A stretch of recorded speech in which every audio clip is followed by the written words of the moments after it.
good morning, good afternoon po sa inyong lahat, KFG family at sa lahat po ng mga friends natin out there. Ayan. Okay, ito na po ang ating mommy number 3 na tumanggap po ng ating pa-challenge sa mga mahihilig magluto. Ayan po. Kaya panoorin po natin ang ating KFG head founder sa kanyang preparation ng pagluto sa kanyang masarap na alimango, guys. Ayan.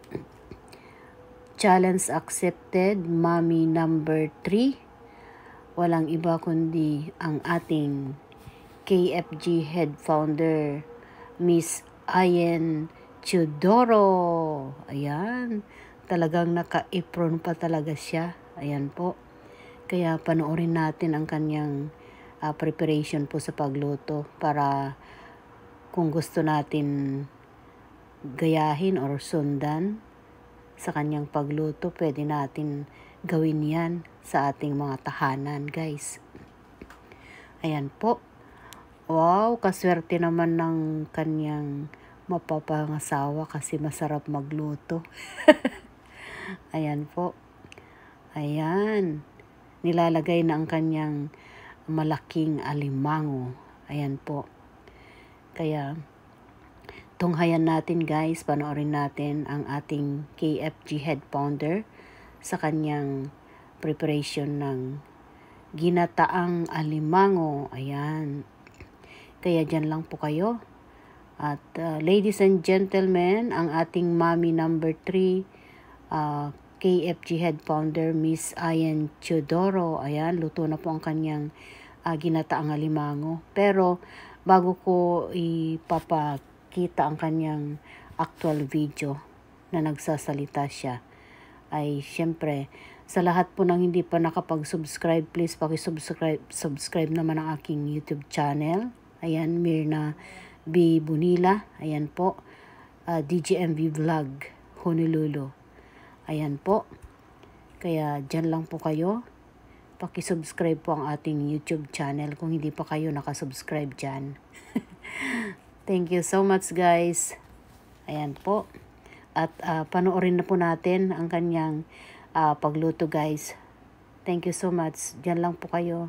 Hello guys, ito ang Chef Ayen. Ang kanyang magawa natin. Pinukulay natin ang alimango. Ito yung pinakita ng bulo na gusto mo natin i-prepare mo lang siya.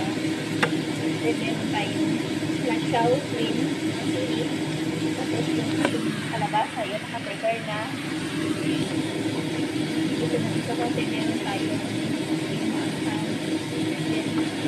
wala kasi ako nabili na kita. So, nag-option na naman ako ng dahon ng peche para sa ating isang alimango. And then, ito yung ating lalang for a while. Habang i-prepare natin alam mo ng kalabasa. Sa pagluto, siyempre i-prepare natin lahat ng mga nabili ako ng maliit na kalabasa kanina. Then, pinakita akong pechay sa red. So, yun yung ginawa kong option. Pechay. And then, now, everything na natin prepare ko na. Kasi madali lang maluto yung kalabasa. Kasi mura lang siya. Kaya hindi ko na yun.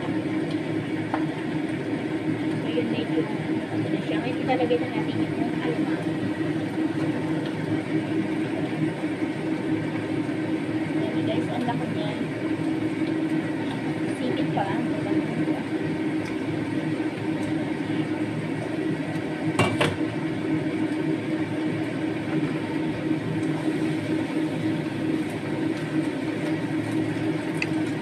Siyempre, ilagay na natin yung sipit sa lumasa. So yun guys, check natin natin. Ayan. Malambot na yung kalabasa. At least yung kalabasa. Ilalagay na natin yung ibang sangkap. Ilulog na natin yung dahon ng pecha.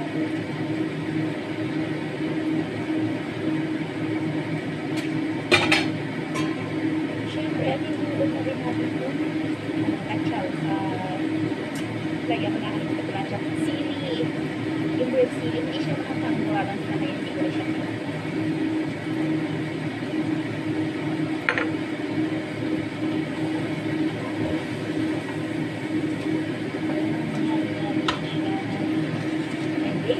at syempre hindi makukompleto ang ating pagiging chef at ito.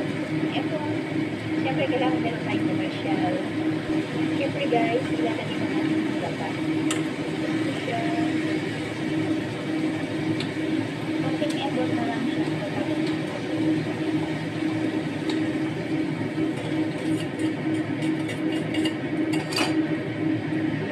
Wait mo, bilis na ating menu for the day.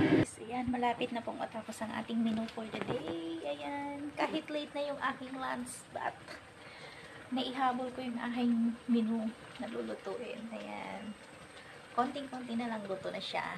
Wait sa aking finish sa menu today. Ayan guys, luto ng ating menu. Ayan na siya. Ayan. Siyempre, tikman natin saglit kung okay ba yung ating tamang-tama lang yung gata.